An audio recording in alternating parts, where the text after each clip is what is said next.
طویل ما لم تستطع علیہ صبرا، اب میں تمہیں بتائے دیتا ہوں اصل راز اور حقیقت ان چیزوں کا جس پر کہ آپ صبر نہ کر سکے۔ اما سفینہ، جہاں تک اس کشتی کا معاملہ ہے، فکانت لمساکین یعملون فی البحر، تو یہ ان مزدوروں کی ملکیت تھی کہ جو دریا میں محنت کرتے ہیں، جیسے کشتی ہے ادھر سے ادھر اتار دیا، دو دو پیسے لے لیے، ایک ایک پیسہ لے لیا، یہ مزدوری کر رہے ہیں، ان کے لیے گویا کہ کمائی کا اور ان کی معاش کا یہی ذریعہ ہے۔ فَأَرَدْتُ أَنْ أَعِيبَهَا، میں نے یہ چاہا کہ اس کو عیب دار کر دوں۔ وَكَانَ وَرَاءَهُمْ مَلِكٌ يَأْخُذُ كُلَّ سَفِينَةٍ غَصْبًا، جبکہ آگے جو ہے ایک بادشاہ تھا، حاکم تھا،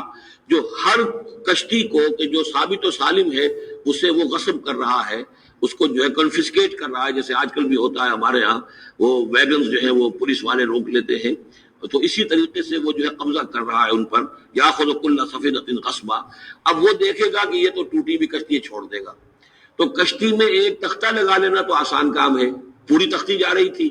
تو میں نے ایک تختہ جو ان کا جو ہے توڑ دیا ہے تاکہ اسے ناقص سمجھ کر وہ بادشاہ جو ہے اسے ریجیکٹ کر دے اور اس کشتی کو نہ لے، تو ان مزدوروں کی پوری کشتی بچ جائے۔ ایک تختہ توڑنے سے تختی بچتی ہے، اور یہ سالم رہتی تختی تو پوری کشتی جا رہی تھی۔ تو میں نے ان کی خیر کے لیے کیا ہے، جس کو تم نے یہ سمجھا کہ شاید میں لوگوں کو ہلاک کرنے کے لیے میں نے یہ قدم اٹھایا ہے۔ محمد غلام، اور جہاں تک اس لڑکے کا معاملہ ہے، نوجوان کا،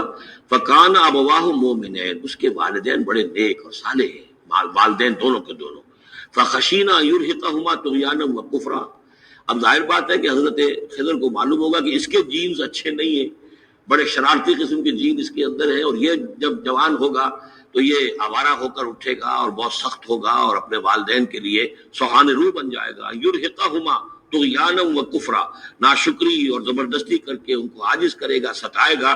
فاردنا یبدلہما ربہما خیرا منہ زکاۃ واقرب رحما، تو ہم نے یہ چاہا کہ ان کا رب ان کے لیے بدل دے، اس سے بہتر اولاد اسے دے، بیٹا دے دے کہ جو اس کے لیے پاکیزگی میں بھی اور شفقت اور رحمت میں بھی اس سے بہتر ہو، جو ان کے لیے بڑھاپے میں سہارا بن سکے۔ تو ہم نے صرف یہ کیا ہے کہ یہ بچہ جو ہے وہ یہ ساری چیزیں جو اللہ کے حکم سے میں کر رہا ہوں، یہ گویا کہ تکوینی امور ہیں جو ہو رہے ہیں، یہ تشریعی امور نہیں ہے، تم شریعت کے حوالے سے دیکھ رہے ہو، اور میں یہ تکوینی معاملات کر رہا ہوں اللہ کے حکم کے مطابق۔ اور یہ در حقیقت رحمت ہے، جس کو کہ لوگوں نے یہ سمجھا ہوگا جن کا بچہ جو والدین کا فوت ہو گیا تو ان کے اوپر تو پہاڑ ٹوٹ پڑا ہوگا غم کا، لیکن اصل میں اللہ تعالیٰ نے یہ ان کے خیر کے لیے کیا۔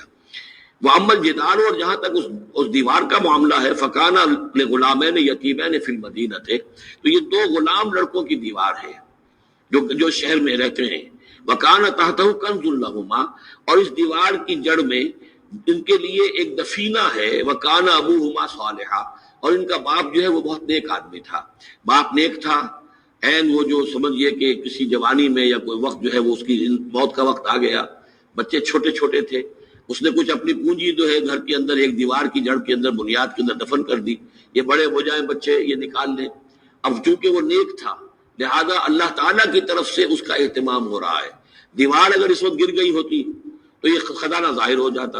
اور ابھی وہ بچے جو ہیں وہ چھوٹے ہیں، تو لہذا یہ لوگ جو ہے بستی والے کتنے ناہنجار ہیں جنہوں نے ہمیں کھانے کو نہیں دیا ہے، وہ کیا یتیموں کے اس مال کی کا لحاظ کریں گے؟ وہ سارا کا سارا اس مال کو قبضہ کر لیں گے۔ تو میں نے وہ دیوار بنا دی ہے۔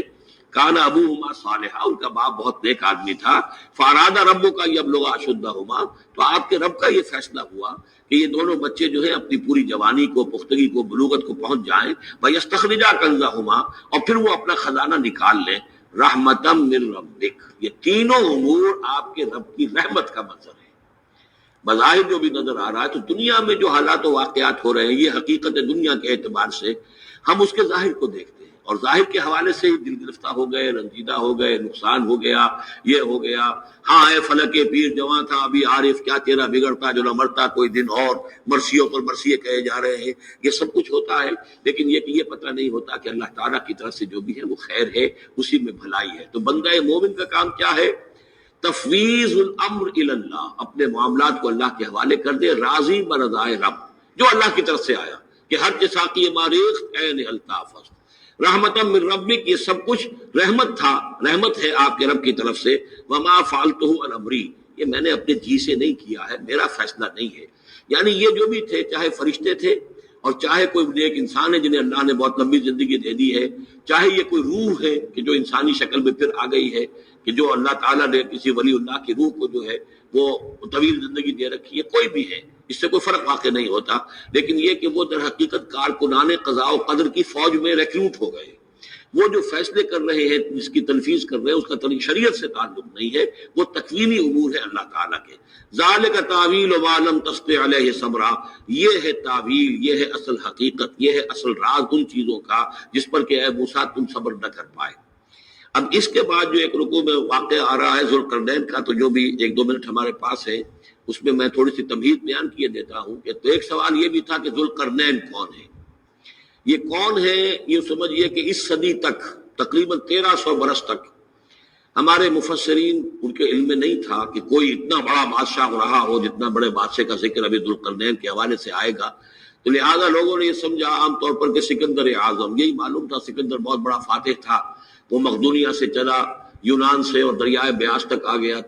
کتنا بڑا، تو اس کو، لیکن یہ کہ اس کی سیرت و کردار جو ہے جو سکندر کی معلوم ہے، اس کی کوئی مناسبت ذوالقرنین کے اس کردار سے نہیں ہے۔ ذوالقرنین اصل میں ایران کے بادشاہ تھے، اور ایران اس وقت 2 ملکوں میں اوپر میں منقسم تھا۔ اب بھی اگر ابھی کبھی نقشہ دیکھیں گے تو ایک علاقہ جو ہے ایران کا وہ تو ہے جو خراسان کا حصہ ہے، جو اصل ایران ہے اس کو بھی یوں سمجھیے 2 حصوں میں، ایک پارس پرانا کہلاتا تھا جس سے فارس کا لفظ بنا ہے، اور دوسرا مادہ تھا، میڈیا یا مادہ۔ تو یہ ایک شخص ایسے ابھرے کہ جنہوں نے ان دونوں کو ملا کر ایک حکومت بنایا، اور وہاں سے سلطنت ایران کا جو یوں سمجھیے کہ جو ان کا ایک سنہرا دور ہے اور ان کی عظمت و سطوت